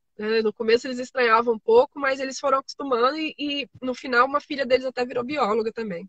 Então eu levava meu filho, era bem pequenininho, e eu colocava ele para pegar os bichos. E aí eles viam se eu estava colocando meu filho de 1 ano, 2 anos de idade para pegar aquela cobra, é porque realmente a cobra não era venenosa.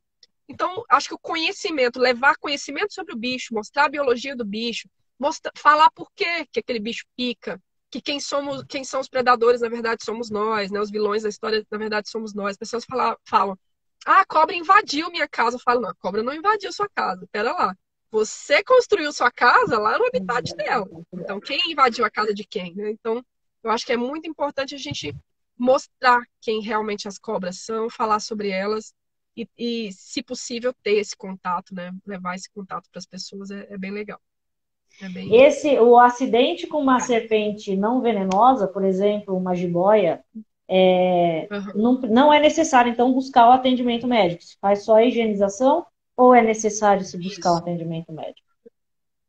Você trata igual uma mordida de cachorro. É basicamente parecido com uma mordida de cachorro. Você faz bastante higienização, lava com água e sabão e vai monitorando. Se você viu que começou a inflamar, se deu vermelhidão local, né? Porque a boca das jiboias, das cobras em geral, por mais que não tenham veneno, elas têm muitas bactérias, o bicho não escova os dentes, né? Então vai acumulando bactéria, o bicho é carnívoro, é um monte de podridão ali dentro, pode dar infecção, sim, né?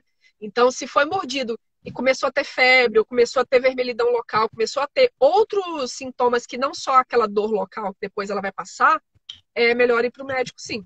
Então, primeiro fazer esse primeiro socorro de lavar com água e sabão e tudo, e passar, às vezes, um antisséptico no lugar, mas se começou a observar outros sintomas, aí corre para o médico, porque pode ser uma infecção. Então, não tem veneno, mas pode dar uma infecção.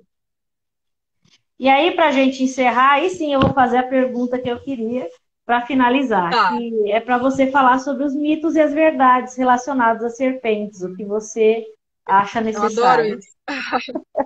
Isso é muito legal. Eu tenho uma listinha aqui, porque eu sempre dou palestra sobre isso. Eu tenho uma palestra só sobre mitos e verdades. Então, se alguém tiver alguma pergunta, inclusive essa é a hora que o pessoal mais tem perguntas, né? Vocês podem ir perguntando aí também. Alguém perguntou, eu faço ou compro gancho? Tem lugar que vende. Eu não sei nenhum lugar agora para vender, porque eu nunca comprei gancho. Meu pai faz os ganchos para mim. Não é muito difícil, você pega um cabo de vassoura e leva num serralheiro e pede para ele colocar um ferro de construção dobrado em L na ponta do cabo de madeira, ou uma madeira um cabo de enxadão, ou alguma coisa assim. Não é muito difícil de fazer um gancho. Então dá para fazer fácil, fica bem mais barato que comprar.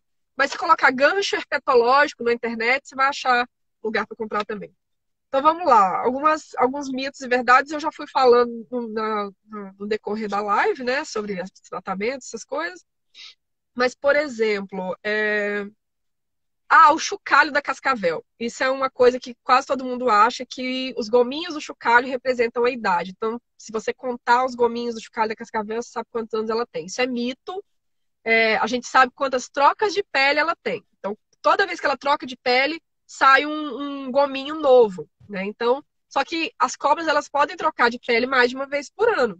Então, os jovenzinhos que se alimentam mais, crescem mais, né? A troca de pele é para limpeza da pele, para tirar os parasitas e também para crescer, como se fosse uma roupa, a gente vai crescendo, vai engordando, a gente precisa de roupa nova, né? E maior. Então, a pele da cobra é a mesma coisa. Então, cada troca de pele é um gominho novo e elas podem trocar de pele mais uma vez por ano. Então é mito. Deixa eu ver. As sucuris machos, elas são menos da metade de uma sucuri fêmea. O pessoal pergunta bastante isso. Os machos de cobra são menores que as fêmeas. No caso das sucuris, tem essa questão do dimorfismo sexual, né? Que é a diferença entre machos e fêmeas bastante marcado. Quando você vê uma sucuri muito grande, geralmente é uma fêmea, as fêmeas são bem maiores que os machos. Isso acontece na maioria das espécies de cobras, exceto aquelas que têm combate entre machos. Por exemplo, cascavel, que tem brigas entre machos, então aí nessas espécies os machos são maiores. Sucuri engole boi. Sucuri tem 50 metros e engole um boi. Isso é muito falso. E isso é uma das lendas que as pessoas mais acreditam. Tem um monte de coisa na internet sobre isso. Gente, tem coisas bizarras na internet. Se você digitar sucuri engoliu pessoa, vai aparecer tanta coisa. Nossa, dá até preguiça. Eu morro de rir às vezes quando eu vou pesquisar essas coisas para palestra. Tudo mentira. Primeiro que sucuri não engole gente. A gente não faz parte da alimentação delas. Isso não acontece, não tem nenhum registro de sucuri que engoliu uma pessoa, que comeu uma pessoa. Elas podem morder por acidente, porque acabaram se confundindo, achando que era um bicho, mas ela morde, viu que não é a presa dela, ela vai soltar.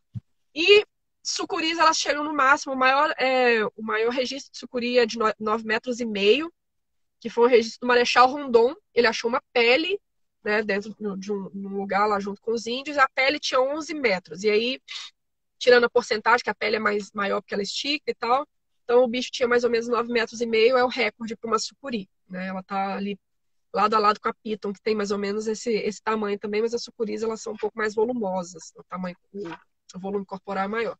Mas ela não engole boi. Boi tá fora de cogitação. Boi é muito grande, ela pode morrer engolindo uma presa maior do que ela realmente consegue digerir, né? Então, essas fotos, às vezes, que a gente vê de sucuri que morre com o volume da barriga muito grande, acontece porque ela engoliu um bicho muito grande e ela não consegue fazer digestão, né? Perde muita energia e acaba morrendo.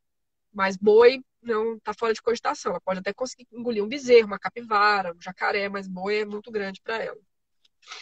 As cobras na verdura, as jararacas na verdura, isso é uma lenda urbana, já virou uma lenda urbana, igual a lenda da jararaca na piscina de bolinha, né? Isso também, eu já fiz muita pesquisa sobre isso e nunca achei nenhuma fonte confiável de jararaca na piscina de bolinha, ou a jararaca na verdura, geralmente são as dormideirinhas, né? Que são falsas jararacas.